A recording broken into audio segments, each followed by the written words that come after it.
Hey guys, welcome to FILO 2021. I'm glad you could be here, whether you're here online or in person. We're glad to have you. My name is Peter Fitton. I work for Clark out of Alpharetta, Georgia. I'm here at Victory Church in Norcross, Georgia, and I am joined by Michael. Crap, what the heck? I was so concentrated on getting Michael's name because I've said your name 1,000 times. I said Michael like twice. Yeah, I'm glad this is really loose because I was concerned about if I need to be more professional what do I do? No. Hey everybody, welcome to FILO 2021. My name is Peter Fitton. I work for Clark out of Alpharetta, Georgia. We're systems integrator, and we are really happy to be here this week. Whether you're joining us from online or you're here in person, we are super glad you're here. I'm here today at Victory Church in Norcross, Georgia, and I'm joined by Michael and Andrew. Now that COVID has happened, there's been a lot more interest and a lot more need for online broadcasts, which of course brings up a lot of questions on what do I need to do different, directing, what translates from in the room to online, and all those things. So we're going to unpack all that today. And before we do that, I'd really like to just let these guys introduce themselves, let you get to know them. So Michael, tell me a little bit about what you do here, who you are, how you got here. Yeah, of course. I don't know why. The camera turned on and now I'm nervous. My name is Michael Cornwell. I'm a contractor here with Victory in Norcross. I started here actually as a volunteer 8 years ago. Wow, okay. As monitor engineer. Okay. So, and then about 3 years ago, I shifted over to the video side of things and wanted to see what the camera team was doing and what, very smart. So I wanted to see what the camera team was up to and wanted to see what it was like directing. Now I am helping just lead the team, lead the volunteers, and really just making the best visual content that we can here. So awesome. Well, thank you for that. What about you? I'm Andrew. I've been here at Victory for about 2 years, but I've been working for a church for about 11 years total. Started in 2010 in my home church in Indiana. So been here for 2 years. I help with volunteers and direct, and I mainly kind of oversight on the weekends. I'm thankful for Michael. He's taking care of the majority of directing that we do. So it's great. 11 years in ministry, that is awesome. I worked at a church for a long time as well, and one of the things that you just said that was really interesting is that on the weekend, you're really concerned about, oversight. In a perfect world, a perfect weekend, maybe, correct me if I'm wrong, but maybe you're not directing, but you're just kind of hanging out. Yeah, I'm just hanging out, supporting, allowing volunteers to step in. yeah, you've done a really good job with that, at letting volunteers just like direct and really learn all the roles back here. Yeah, we kind of just let them go and just kind of oversight and making sure that they're equipped to really do what they need to do to help the church move forward. Awesome. Yeah. So along those same lines, when you say, we talk about volunteer directors, that's I don't want to say that's unique only to you, but I think it's unique in a lot of situations. Mm-hmm. There are many churches, many organizations that can't pay everybody, but would want to maybe contract or pay, the video director, the audio director, sort of the department heads. Mm-hmm. And I think it's really interesting that you guys are sort of pushing that responsibility out onto the volunteer base and training them to do that. And maybe it's something that like they've never done before. Maybe it's, soccer mom is coming into video direct. Yeah. Well, I mean, for us, it's new too. We just started doing this out of necessity. We had one of our past video directors. He stepped off staff. We really need to, find new directors, and for one person to kind of direct multiple services. We have services throughout the week. It's really hard. Yeah. So we needed to find some people to kind of step in, and we kind of try to fill that role. Awesome. That's so cool. Yeah, and that whole mindset is how I got more involved in the directional side of things. Okay. Before I came on as a director, I was a contracted cameraman. Yes. And then, as you said, when we saw that our past director was about to step off of our team, you decided, hey, we need someone else to step up. And I was ready. I was game. I was ready just to step up and take that responsibility. That's awesome. Yeah, it's always a good thing when you can bring somebody up from inside the organization rather than outside. You can find incredible talent pretty much wherever. If you're looking, you can find somebody that's, a really good director and, that you could hire and bring on staff, but they don't necessarily know your culture. They don't necessarily know the cadence of the worship leaders and the cadence of, the pastor when he's speaking. Like that's a very specific thing to each, each communicator and each worship leader. And if you have to learn that in a brand new organization, it just, it takes a while. So here at Victory, you guys are unique. You're not only doing multiple audiences and multiple locations, online and in the room and campuses and all that, but you guys are a tremendously multicultural church, which adds, even more complexity to what you're doing. Just talk for a minute about what that looks like, and because a lot of churches are multicultural, but what does that look like, and what does that mean for Victory? Yeah, so we actually have 142 different nations represented in our church.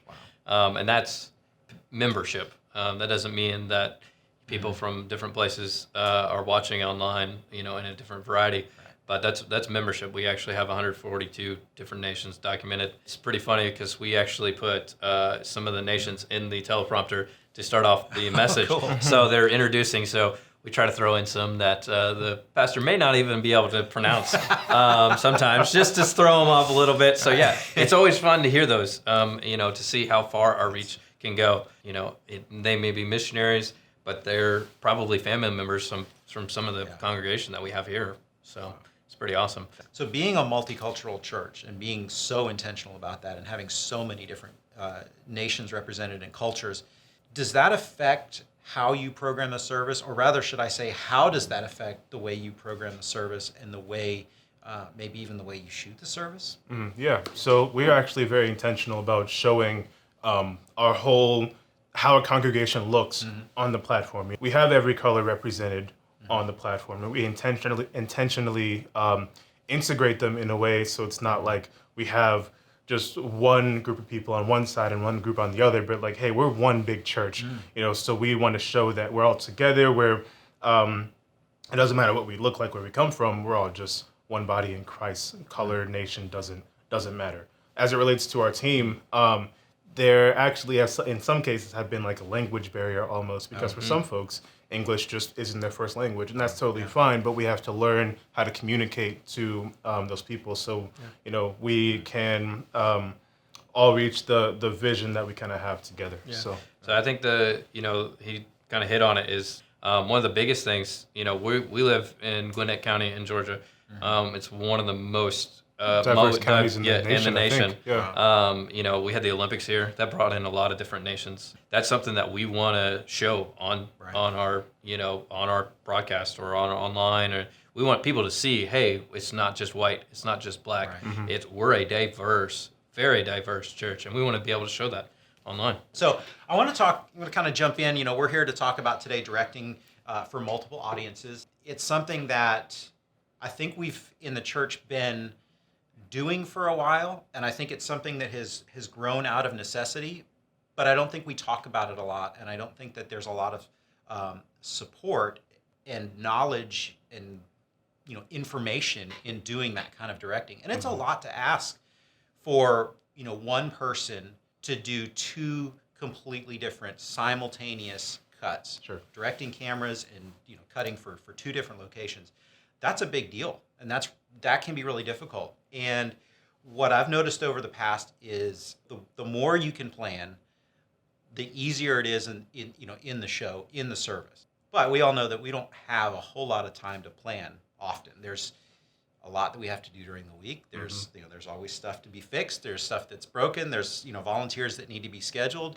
There's volunteers that we need to take to lunch and we need to hang out with. Just there's a personal connection with volunteers that's really important. But today we're going to focus on the directing side of it. And we'll break it down into two parts. How about that? We'll talk about directing for live, and we'll talk about then directing for the internet or broadcast or whatever you want to call it, and we'll kind of go from there. Cool. At the end, we'll get a little bit more technical, and we'll jump over to the switcher, and we'll talk about a few specific things. But for right now, when you're directing for the rooms, let's say we're not doing anything online, we're not recording for archive, we're just directing for the room. What are the things that you're thinking of that you need to show the audience, that you need to help them engage more in the service? So one thing I think about mainly is what's happening in the room as a whole right now. That especially is true during worship.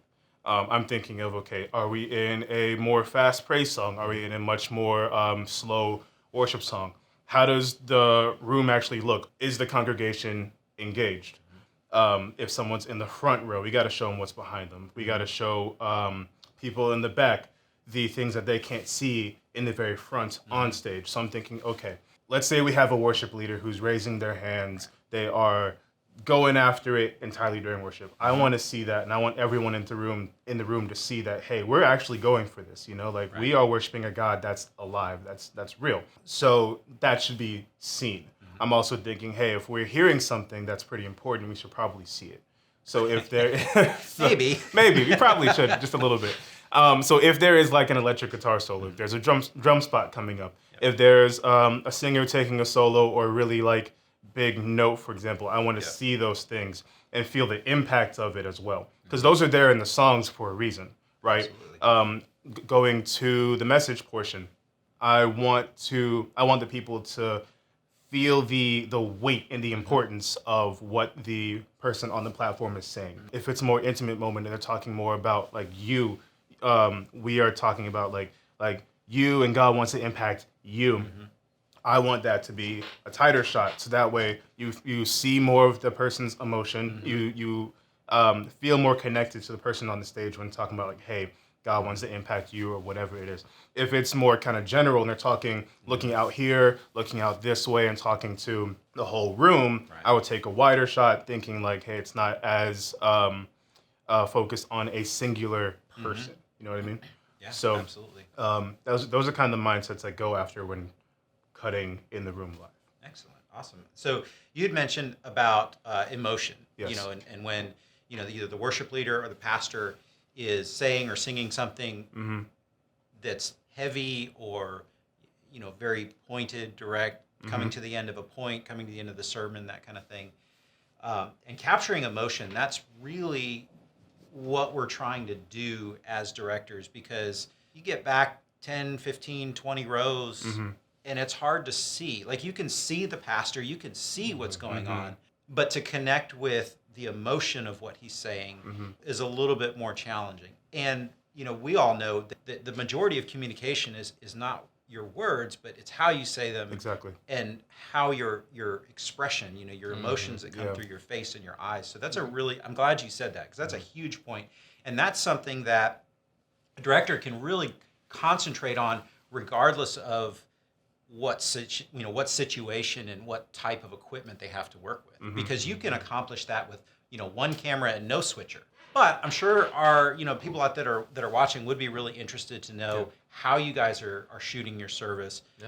So why don't you tell me just what is your layout? How many cameras do you have? Are they all volunteer? That sort of thing. Yeah. So we have on the weekend we have availability of 8 cameras.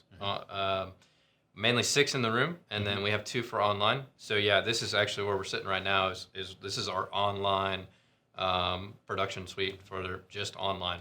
We actually have a room right next door, so that a little bit larger, a few more rows into it, but that's for our IMAG / broadcast out. So we actually have multiple canvases, so we actually have to shoot for those as well. So yeah, we have 6 cameras, 2 studio style cameras, normal, 2 out in the audience, straight on. Then we have a jib, and then we have a mobile shoulder cam, which Mr. Cornwell here was so great at for 30 years. That's what started it all. And then we actually have 2 small handheld cameras that we use for stage, to kind of get those close shots for drums and just different keys, everything that's kind of happening on stage that you can't really see from the audience. So that's kind of our basic setup. And I believe 5, is that right? 5 of those are volunteer. Yeah, and 5 of those. The jib is our contractor. But we rely heavily on volunteers. So, and that's an important point. Clarification is when you have a real specialty type of camera rig, whether that's a jib, a Steadicam. I don't know that you'd fly a drone inside, but if you were doing an outside service, maybe you have a drone. It'd be cool. We've thought about it. I really wanted to do that for a long time. Yeah, we just don't want to Can we please just get a drone? Yeah. Right. We hear a lot too about, you're like, man, wouldn't it be cool if we could get one of those Skycam things It's like, yeah, that would be pretty sweet. Yeah. But what would you say to the church? I'm from, a church of 250 people and I've got one camera, maybe two cameras, Yeah. how I can be successful and come up with a really good product to put online and also have in my service. One of the biggest things is know your space and know your church. You know your church better than anybody else, so you're trying to capture what's happening in the room and put it online or show it to other people. Because the majority online now, they may not be watching on Sunday with you live. They may be watching it later. So knowing your space, knowing your pastor, you don't want to have a tight shot of your pastor if your pastor's walking all over stage, walk out in the audience. So maybe you do, but that's maybe a little bit difficult. Have fun trying to track that. That's Right. not gonna work. So just know that. If you only have one camera, just know that you want to keep him in your shot. And that's simple as that. If he walks around a lot or they you want to see the whole worship set, you have a wider shot. That's simple as that. Yeah. If you have two cameras, have a tight shot for your pastor and then a wider shot to grab him walking around a little bit. So that would be what I'm kind of. Yeah, I'd say too, like as you said, knowing your church is really important. If you're a church of 250 people, you're not going to want to make an elevation type look, because that's just not who your church is. Right. You want to make it true to your church, true to your congregation, and learn your pastor's vision for the church as well, if you aren't aware of that already. And then do what you can to help support that vision. I found when I first started directing, I also started out as a volunteer, also started out as an audio guy. I think everybody kind of starts out as an audio guy. Audio is really easy. So easy. Well, I think what happened is I realized at some point that I was only a mediocre audio guy. I was a lot better at doing video, and it was a lot more interesting to me. Anyway, that's besides the point. What I was getting at is when I first started out, I was fortunate enough to be at a church who had, I think we had 4 or 5, maybe at 1.6 cameras. It really depended on the season. We owned 3 cameras. And occasionally we would bring a camera in from the media team. But I felt a lot of pressure with having 5 cameras to use everybody because they're all a volunteer. So I want to make sure everybody's got, the same amount of time on screen. And then I would feel the pressure of, well, gosh, I've got 5 cameras, so I really need to, I need to move around a little bit more. I need to make sure that I'm, cutting a lot. I did some work for a church one time that had a little timer. The switcher generates, some switchers will generate like a timer every time you hit it. Hit a camera or change an input. And the rule was, we can't have anybody up on screen for more than 30 seconds. We can't have any camera up for more than 30 seconds. Okay. So what ended up happening is myself or another volunteer would feel that pressure. Oh my gosh, it's 25 seconds. I got to get off this shot, and would switch away at a moment, whether it's maybe in the middle of a sentence or just kind of doesn't feel right. There's this rule, I have to do it. Have you felt that directing, especially as you're coming up, as you're learning? Maybe this is a question for you because you've kind of recently moved into this role. Yeah. So I don't think I felt that in particular a whole lot. We tried not to stay on shots for too long. Yeah, we cut a little quicker. We cut a little quicker. We're a quick cut church. Yeah, but there's no there's no rules. Yeah, there's no 30 seconds, cut it. Like there's nothing like that. Deal. There's nothing like that. I think for me, I was trying to get over cutting like other directors. Of course, I had to learn from somewhere. So I kind of, when I was learning, I styled the way that I cut after our previous video director. Okay. But as I got more used to cutting, I want to see different things than what he would want to see. I would feel it out. Okay, I'm like, for example, this past Sunday, we started our 3rd song during worship, and it was a much more slow, very, very intimate moment. Okay. I could have cut cameras a lot, as you were saying, because I didn't want to hold a shot for too long. Right. But instead, I held the jib shot for maybe a good 45, 50 seconds because the intro of the song was the worship leader praying and talking to the congregation, and it was a very close, very intimate moment. I wanted to keep the shot moving to keep it interesting, but to create that intimacy, I kept the shot for longer. You're watching him, you're watching this movement. And I didn't worry about, hey, this shot's been up for like a full minute now. Right. I feel it looked better because we had that longer shot and I wasn't worrying about the time.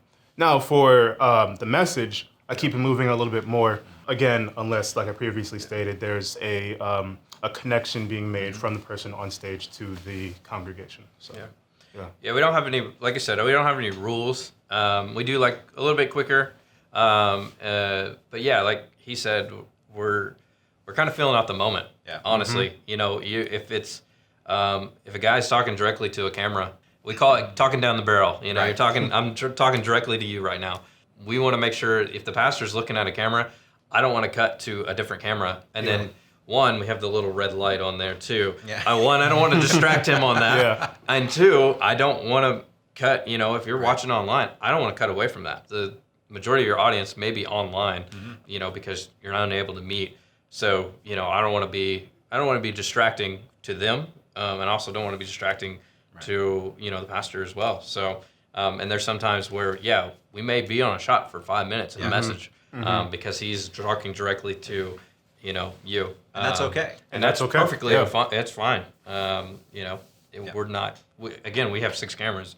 It's not like we don't have another shot to go to. Right. It's just, he's talking straight to us. So that's just the way we work. And again, our purpose is to support and to build on what the person on stage is trying to do. We don't want to cut away because that's our rules and that's the rules that we implemented. If they're talking directly down the camera, like, hey, we're trying to support them, so we're going to have that tight shot on them to help them out. Yeah, cool. Yeah, that's really what I wanted everybody who's watching to understand, and you both said it, which is awesome, is that you really feel out the room. Video, we're not trying to push the service in any one direction or not. We're here to support the service. Right. To that point, I've worked for more than one church, and this is like a huge pet peeve for me. Maybe I'm the only one that feels this. You guys let me know, and if you guys are out there, if you've experienced this or have felt this, I'd throw a message in the comments or ask a question later, but I'm interested to know. I'll be directing, and maybe it's through rehearsal or after the first service, and the boss, whether it's the worship leader or somebody else, will come to me and, hey, listen, I need you to try to create more energy in this song. I can't create energy. It's not what we are able to do. We are to follow the action. We need to stay engaged and make sure that we are presenting what's happening on stage to those that aren't either aren't in the room or aren't able to see the stage because they're halfway back in the auditorium. Right. We used to have a Saturday night service, and then we would. That was before the pandemic. We had a Saturday night service. We're no longer going to do the Saturday night service going forward. So, most of us, if you have a Saturday night or you may only have one service, that was a rehearsal. Yeah. Really, you have a rehearsal. Don't tell the pastor, or the worship pastor. Yeah, you don't. We never had a rehearsal. Well, we'd have a rehearsal, and then we'd have another rehearsal, and we'll see it with people in the room, feel it in the people in the room, and then we'd always go make changes. So now we only have the services on Sunday morning. So our first services are 9:00. So yes, the pastor would come back and just say, hey, we want this, and this, and this changed. And sometimes you're like, I worked really hard on that. Yeah. I worked really hard, and that's you take that personally sometimes, and it's just part of it. It's part of doing the vision and stuff like that.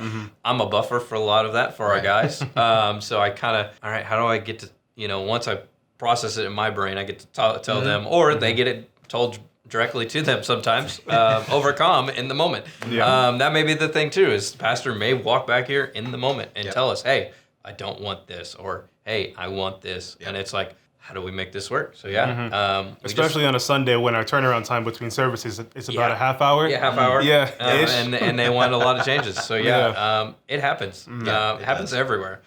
We have 3 services, so we have to turn them around the parking lot in between the first 2.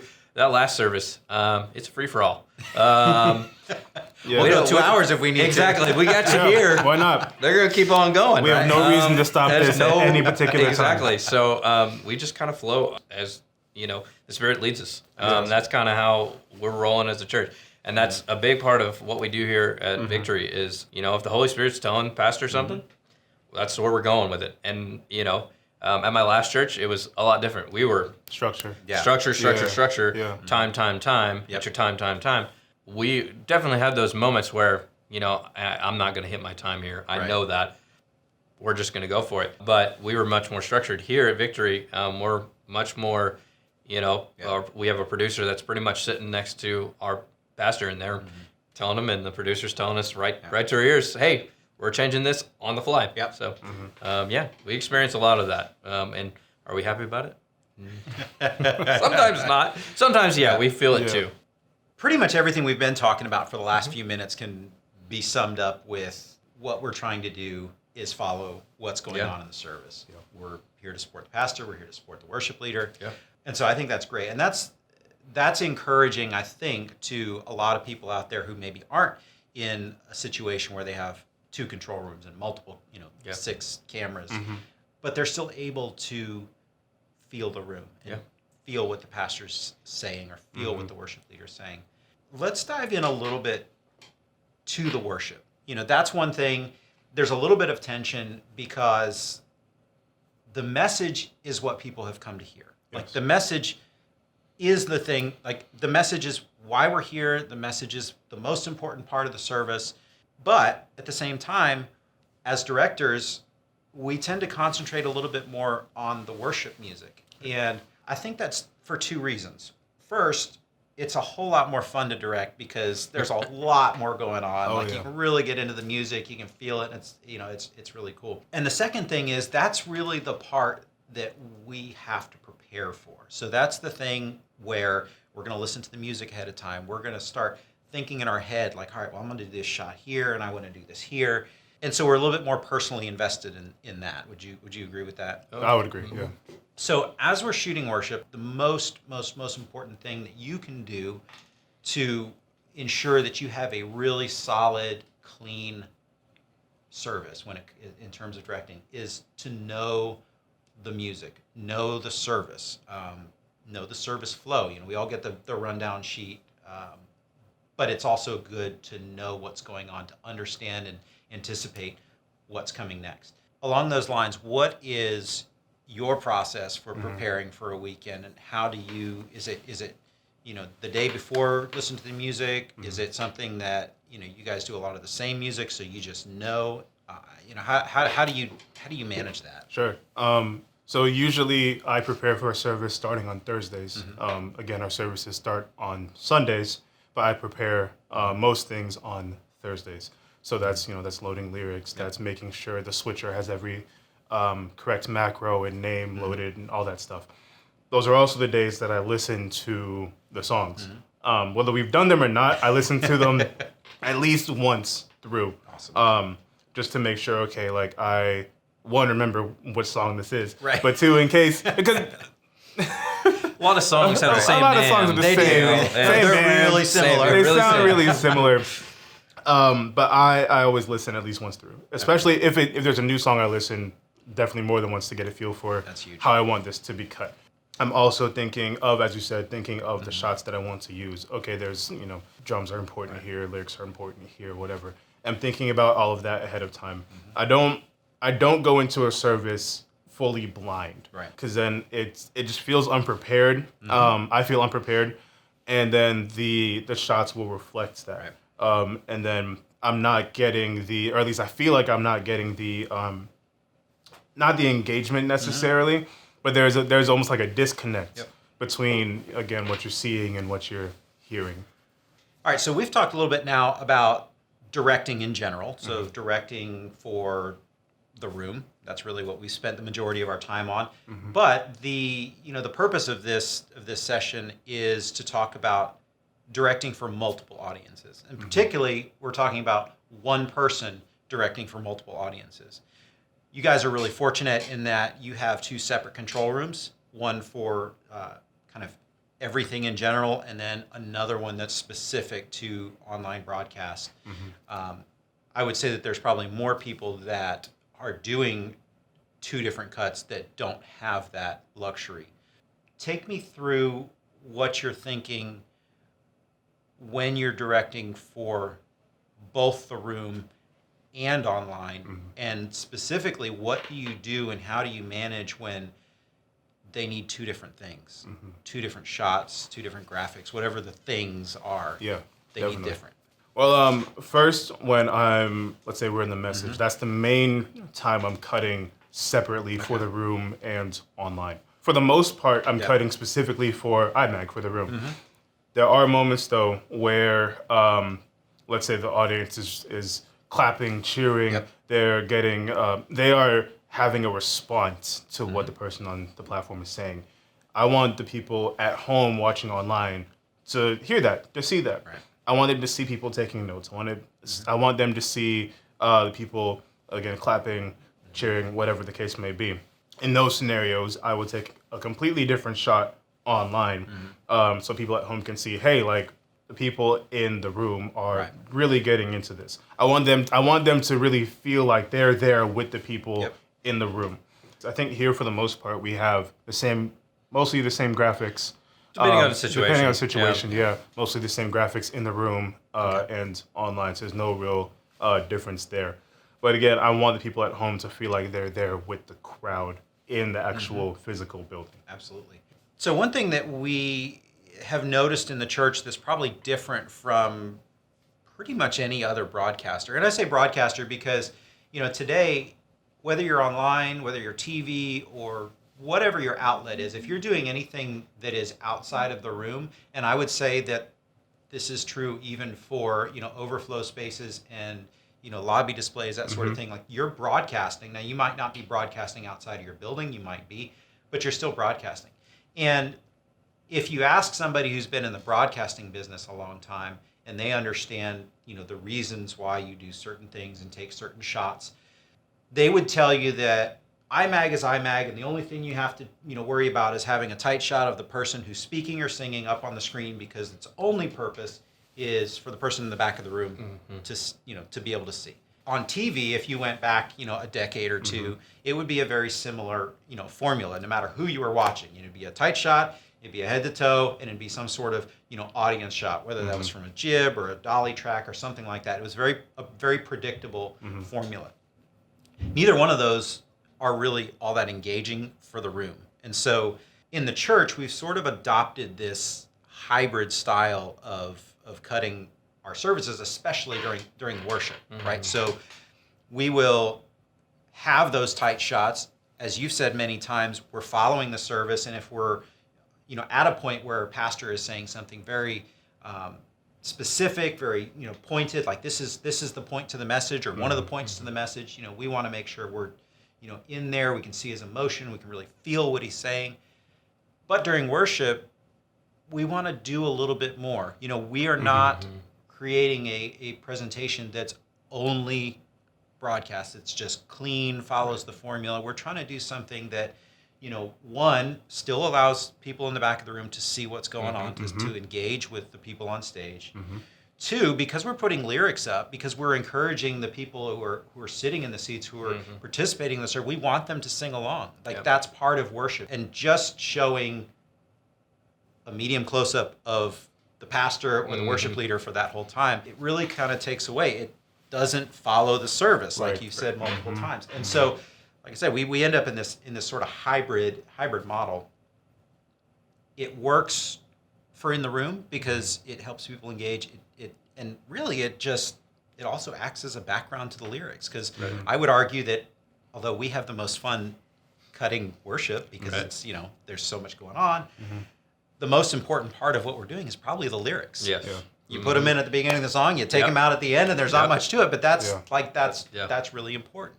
And so having a background to that is something that we have to be concerned with. But if we're doing broadcast, if we're doing television, we do want to show a little bit wider context of the room. We don't really know anything about the room unless we show our viewers. Right. But then to further complicate that, we're not doing traditional broadcast. We're not going directly into people's homes, and they're watching on TV. Now we're streaming. They're watching on their laptops. They're watching on their phones. They're watching on Roku or Apple TV or any one of those things. Right. And we have to remember that that's a little bit different than a traditional broadcast, because while some people might be watching on their TVs, the majority of people are watching on their iPhone, screen that big. And so that sort of dictates some of what we can do from a wide shot, from a context point of view. What do you guys think about, or do you think about the different screens that people are watching on, and how does that affect or inform what you're doing with your cameras? I think it affects a little bit. You have to think, you do have to think through that because, looking at a small phone or looking at an iPad, I mean, that's completely different. That you don't want a super wide shot, Right. a super wide shot, and have your pastor be like that on an Yeah. iPhone. Not on a TV, he's like that, Right. but you can see him. But on an iPhone, he's real small. Right. So yeah, I think that's the biggest thing is know your screens, know what people are going to be watching on, because you have to gauge how big your pastor or how big your instrumentalist or stuff are. All right, so we've talked about the different screens that we're thinking about and what we're trying to accomplish with our shots. How do you deal with, or how do you train your volunteers to be able to give you the kind of shots that you need? Because we all know as directors, there's just not enough time in the course of music and even the message to say, okay, camera one, I need you to get me a medium shot. Okay, no, that's not quite medium. I need you to scoot in just a little bit. Okay, that's good there. All right, you're out of focus. I need you to, crash in, get your focus, come back out to this shot. Oh, you didn't quite get it. You went a little too far. I push it. So now the moment's gone, right? We can't do that. So how do you guys do training with your volunteers so that they just know, boom, this is what I need to do? I lead the majority of the camera training at Victory here. And the way I go about it is when training new volunteers, we actually go through what the different types of shots are. Tight shot, medium shots, just like head to toe, everything. We tell them, okay, this is where this shot ends. You want to watch your headroom on top here, and that's called a medium shot, for example. We tell them all these different things that we would say as a director, what kind of shots that we would like to see, and so that way when a service comes around, we tell them, hey, get a medium shot on the pastor. They know, okay, medium shot is from here to here, and I know exactly where to go, and we're not having to either ask or coach them through in the moment, and then the moment's gone, and now we've missed it, and we have to kind of evaluate what we're going to do. Right. So that's kind of like the way we do things here, but I know you said you've been at multiple different churches, so how did that training process look like for you in general? So you're right. I have had the opportunity to be at a number of different churches, both as a staff member and as a designer. I said at the top of this, I work for Clark. We're a systems integrator, so I get to work with a lot of churches. Part of that is when we're finished deploying a system, we have to train. Now, our primary purpose is not training volunteers on how to get the right shots, but of course that does come as part of this, because if we're bringing in new cameras, we have to show volunteers how to use the new cameras, and that makes a really easy segue into helping the volunteers and even the church's director to kind of get on the same page.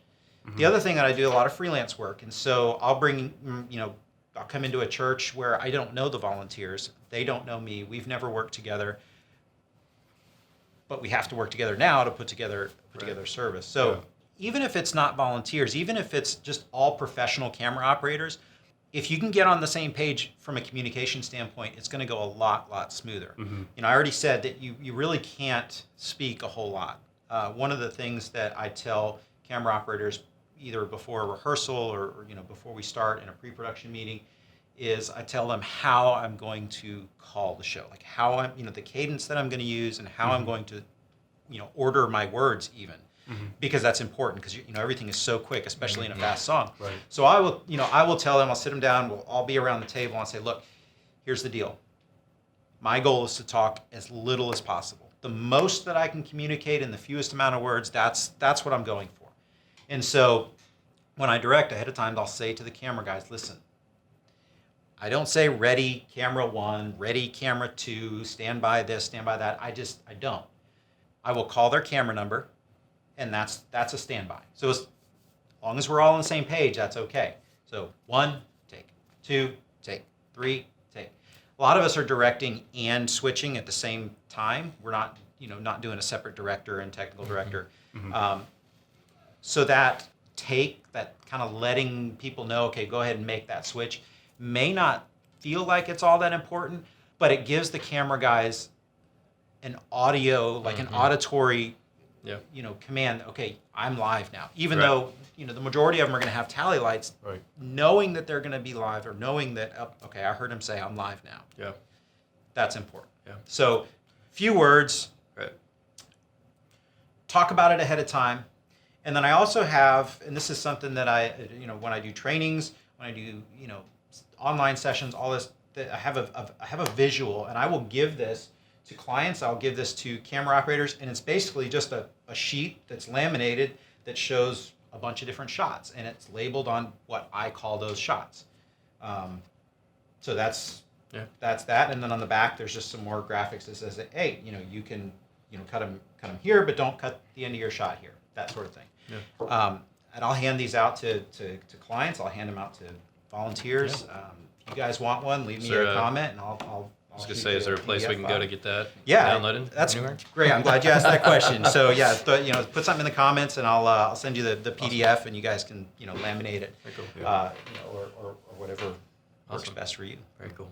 From a switcher standpoint, I've mentioned that we don't really often have two separate people, director and switcher. So it's kind of up to us, which further complicates things, because if you're just being the technical director, you don't have to spend as much time looking up the screen. It's more tactile. You're pushing the buttons. And if you're a director in that scenario where you have somebody, punching the switcher for you, you don't have to look down to the switcher. You can stay focused on the monitor wall. So when we're directing and we're by ourselves, what advice would you give to another director on how to manage that and how to keep engaged when you're constantly up and down and up and down? I'd say the biggest thing is know where your buttons are beforehand. You don't want to just walk up on a Sunday morning and not know where your camera 1 is. Right. If your camera 1's not your first button, know where it's at on the console or on the switcher immediately. So that's a big point of contention. It is. I don't mean to interrupt, but I want to know how many of you guys have black on button number 1 and how many of you guys have camera 1 on camera 1, because there's no middle of the road me, I'm a camera 1 button 1 guy. That's what we are here. I put black. I agree with you. I put black even on it if I've got a switcher that has a shifted layer. I'll put it down there, because I almost never need to go to black. Yeah. If I need to go to black, something's going there's something going on, right? That's kind of where we are. We're hardly ever. We do have black on the main page, but it's kind of a little shifted down. It's kind of like the very last button. It's one of the last buttons in the bank, so we just kind of have it there, and it's like, oh, too far. All right, go back. That's kind of the. So obviously your switcher is pretty large. You can, you've got a tremendous amount of flexibility. A lot of people that might be watching this today, don't have the kind of switching system that you have. It's maybe a Blackmagic or a small 4A or a small Ross or something like that. But I want to encourage all those folks that the majority of what you're doing is able to be done in those smaller format switchers. Definitely, yep.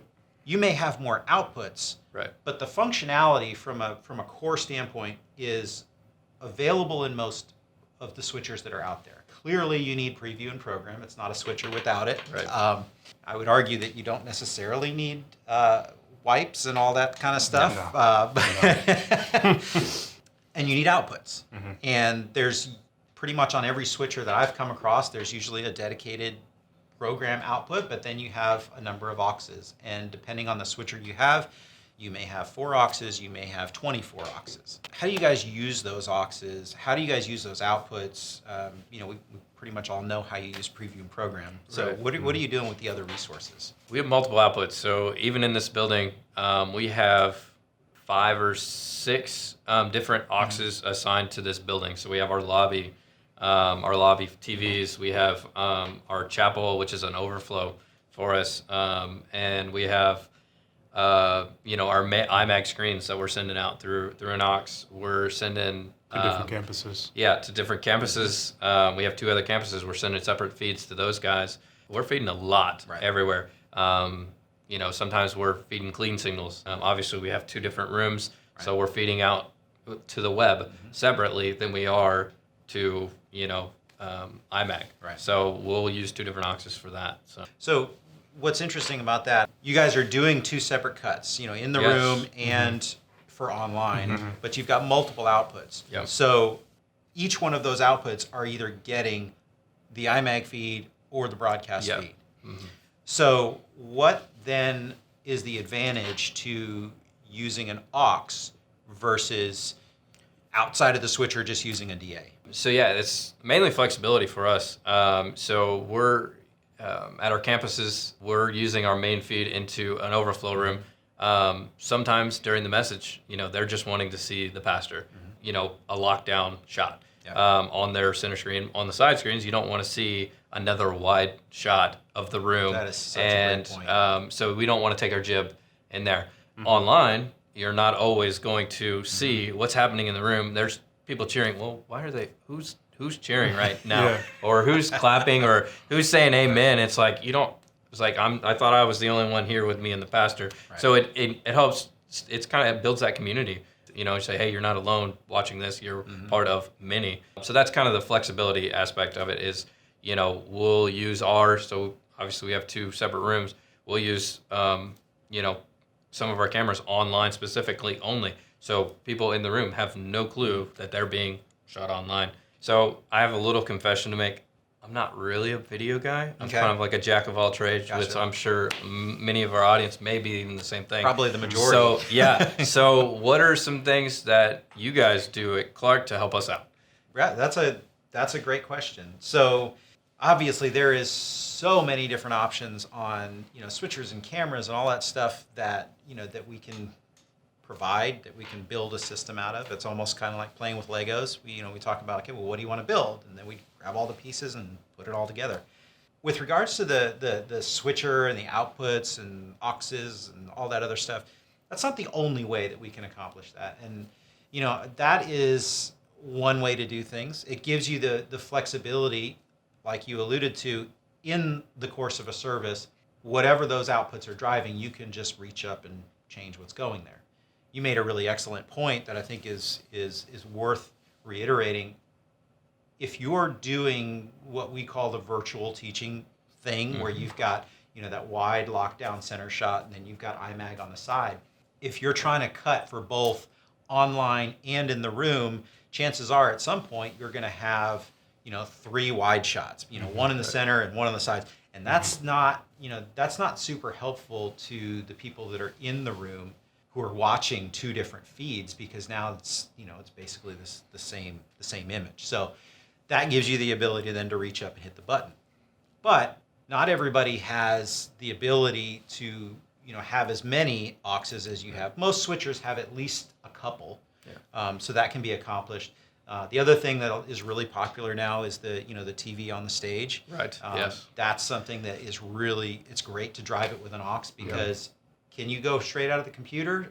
Of course you can. Well, some people don't even have multiple computers. Exactly. So you may only have one. Exactly. So being able to being able to reach up and hit a button to change it is a nice to have. It's not a need to have. And that's the thing I want to make sure when we're sitting down with clients that we we encourage, but we also try to guide and lead a little bit. And I'll give you an example. Often when we walk into a church and we are working on a project, or we're getting ready to work on a project, one of the questions we have to ask, obviously, is what kind of switcher do you want? Like, do you have any brand preferences? Some people do, some people don't. There's not a right or a wrong answer to that question. It's just, where are you? The other thing as we start talking about is, where are you going? What are you taking out of your switcher, and where are you sending it? Campuses, TV, internet, wherever. Yep. And that answer informs us as to, how big of a switcher are we talking about? How many outputs are we talking about? That sort of thing. One of the things that's really common that we run into a lot is we'll meet with a client and ask the questions about outputs and where are you feeding and all that kind of stuff.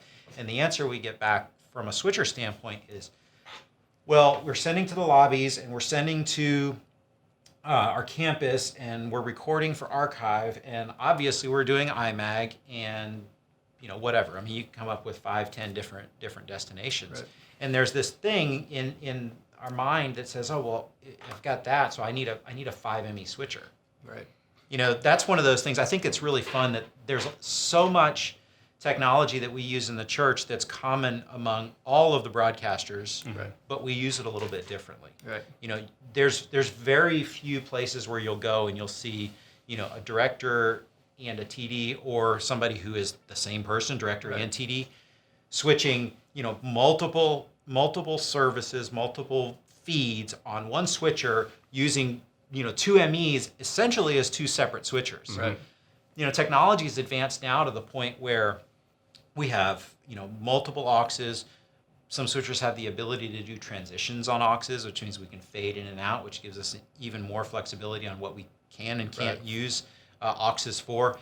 A lot of switchers now have the ability to do like keys, over auxes. So you can do, lower thirds that go to, IMAG, but not to online, because online there's this whole different licensing thing for lyrics and yada yada yada. That's a legal thing, and we're not going to get into that here. But the point here is that because the way a switcher has evolved, the technology, there's a whole lot more resources available, even in small switchers. So we don't need necessarily to provide 3, 4, 5 ME switchers anymore for something that can be handled by a single ME switcher that has a little bit more robust, aux, transitions, keys, that sort of thing. And then, then there's a number of switchers that have some more unique features like, half MEs and mini MEs and, all that kind of stuff. So there's a tremendous amount of flexibility in small switchers now. You guys have a really big switcher, but you guys are also doing a whole lot that's probably uncommon to most churches. And that was something that when we worked with you guys early on in putting these systems together, and it's been an iterative process. It wasn't just all at once. Definitely not. It was a much smaller thing, and you guys have kind of grown. Maybe give me an idea, because I can sit here all day and talk about, this is our process, this is what we do, and this is why we're wonderful and all that. But I'd like to know from you what, when we sat down together and we started talking and dreaming about the system, and we started talking about all of the technical needs that you guys had, I guess where did we start in terms of kind of what you thought you might need versus where we ended up? So obviously I've only been here for 2 years, and some of this equipment has been around for longer than I have. Yeah. But I was part of the process. We've only had our online campus for about 2 years, so that's something that we kind of heavily relied on you guys since you are our integrator as far as that. So we kind of took some of the lead from you, asked you a lot of questions, say, hey, this is what we're wanting to do for our online campus. How do we integrate it to the equipment that we have right now? We had some ideas in mind about what we wanted to do, and so some of those things are we wanted to do separate cuts for online, and we want to do a pre-show and a post-show and have a host in the middle of service, talking about different announcements and stuff like that. So you're doing two different. You're actually doing a host like somewhere else, is a studio? Yeah. So we actually have a place in our lobby that we're doing a host for. Some of our pre-show, and then they could be in multiple locations. So that's kind of something that Cornwell can talk about. Yeah, definitely. So with that pre-show and post-show, the whole reason is to, of course, make the online audience feel way more connected to what's going on. Like it's their own thing. It's their own thing, exactly. Looking through a window into somewhere else. Exactly. There's a lot of connection that happens there. The pastor often would read off comments or whatever the case may be. But that's cool. Our standpoint, we're having to create a lot of different macros and looks for that to keep up that engagement. So one thing that they do is they might play some games like Would You Rather, or we may have one host in our normal studio space and another host, let's say, in the room during the 5-minute countdown. So for those things, we built a picture-in-picture so we can see our studio hosts and our auxiliary hosts or the game on the side. Now, is the studio host the one that's in the lobby, or that's the auxiliary host? No, so the studio, we actually are in the lobby. Okay. So we have lights and stuff like that, specifically for the lobby, so people walking by create some energy. That's really stuff cool. Like that. Yeah. That's awesome. Yeah. I like that. Yeah.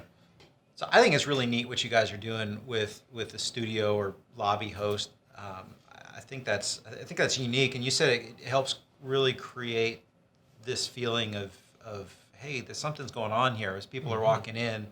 I imagine during the walk, like if you're doing a pre-service, there's a point where people are still walking in, but you're already on air. That's really neat. I've been to New York a few times, and I never got up early enough to go to one of the news shows. 'Cause you get there like 5 a.m, and that is not for me. But I've walked by like when they're filming, and there's always so much energy in the crowd when they're just standing there watching. Kudos to you guys for doing that. You had mentioned also just as you're building your service, as you're creating all the things that you need for specifically for the online stuff, because it sounds like that's going to be the more complicated part of your service is getting those hosts in and out when they're in a completely different room. And do they have timers or something, or do they just have somebody in their ear or like a floor director or producer that just says, hey, you need to wrap it up? Yeah, we actually have a little bit of both. So we actually have an intercom in their ear, and then we also have a timer. We use our Planning Center. Yeah, Planning Center timer on an iPad. Does everybody know what Planning Center is? Yeah, hopefully. If you don't know what Planning Center is, never mind. Yeah, so that's kind of how we're rolling with online. We have a separate timer than we do in the room, but it's a countdown timer basically to 9 o'clock or 11 o'clock or 1 o'clock.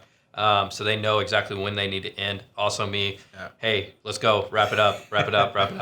You know, they hate that part, but they're good with the timer. So so you use the timer function of Planning Center. Do you use it for the whole service? So yeah, we actually use it for online. It's a little separate than the main room, but yeah, for our main room, that's how our pastors use it.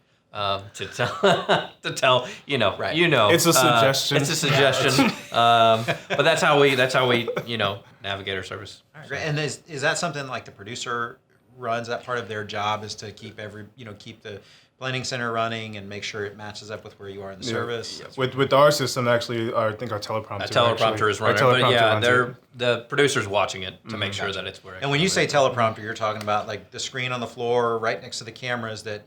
Yeah, it's the confidence monitor, scrolling, stage display, that sort of thing.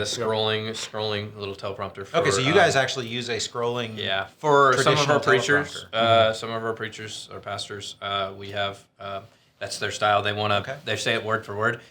I feel like he hardly ever looks at it, but it's there for whenever but he's staying right on it, so I don't understand. But then sometimes we use ProPresenter to do our slides and stuff, specifically on a TV.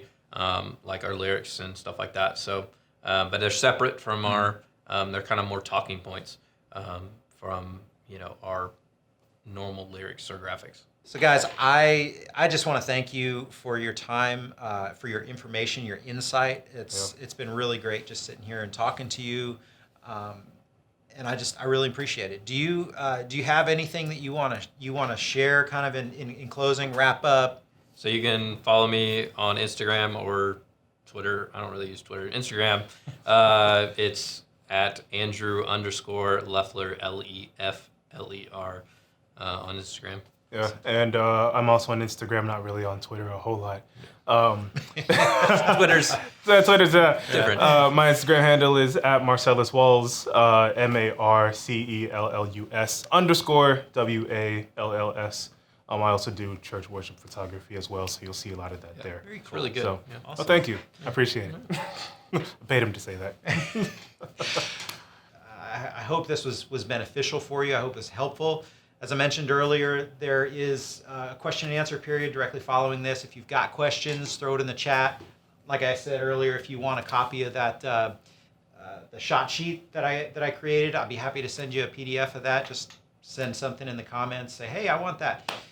As we wrap up, I want to touch just on a few things that we talked about in our time together. Just sort of wrap it up in a bow, the bottom line, if you will. The first thing, and probably the most important thing that we talked about, is knowing the service. Yep. That's 100%. Huge. To be successful, no matter what size church you're directing for, or how many different audiences you're directing for, knowing your service is the most important thing. Yeah, 100%. The next thing we talked about is knowing or following what's happening on stage, following the emotion, following the tempo of the music, just following, not trying to create something out of nothing, not trying to just be ultra flashy, and not trying to make sure everybody has equal time on screen. You know, there are some cameras that are going to be used more than others, and that's okay. We talked about the importance of communication, and to be effective while you're directing, you've got to be able to communicate what you need to communicate in as few words as possible. That goes into pre-production. Everybody's got to understand, all the camera guys have got to know, hey, this is what it means when they say this. We talked about screens and what people are watching on and how that affects what we choose in terms of shots, graphics, and all that stuff. So knowing your audience, knowing how the majority of people are consuming your content is very important, and then you adjust accordingly. And we also talked about equipment. And the one thing I want to encourage you guys when it comes to equipment, you know, we all love equipment. That's why we do what we do, right? We know the model numbers, we know the features, and you know the things that we want are always just, this is our budget, but this is the thing we want. And that is not unique to you. That is every single church we work with, no matter the size of the budget. We've had projects that are, gosh, we just can't go over $200,000, and we've had projects that, like, hey, we have a hard limit at $3.5 million, and everything in between. The point of that is, be encouraged, because everything that we've talked about today, you can do with what you have. All you need to be online is a single camera. Right. Exactly. One camera, one recorder, and you're online.